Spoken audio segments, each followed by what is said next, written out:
సమయం వచ్చినప్పుడు దేవునితో మనము కూడా నడిచినట్లయితే ఆయన మేఘారుడిగా వచ్చినప్పుడు ఆ మధ్యాకాశములోనికి మనము కూడా ఆయనతో కలిసి వెళ్ళిపోతాం.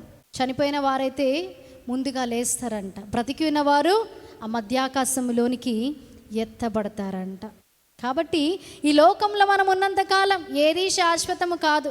కాబట్టి ఏం చేయాలంటండి, ఇతరులను మనము ప్రేమించేవారుగా ఉండాలి. ఇతరుల కార్యములు కూడా చూచేవారముగా ఉండాలి. నాకు అన్నీ ఉన్నాయి, నాకు ఇతరులతో సంబంధం లేదు అని అనుకోవడానికి లేదు. మా ఆరోగ్యం ఇప్పుడు చాలా బాగుంది, ఇతరులు అనారోగ్యంగా ఉంటే నాకేంటి అని అనుకోవడానికి లేదు. నీవు దేవుణ్ణి ప్రేమించినట్లయితే ఇతరులని కూడా నువ్వు ఏం చేస్తావు, అదే రీతిగా ప్రేమిస్తావు. దేవుని ప్రేమ నీలో ఉన్నట్లయితే ఇతరులని కూడా నువ్వేం చేస్తావు, అదే రీతిగా ప్రేమిస్తావు.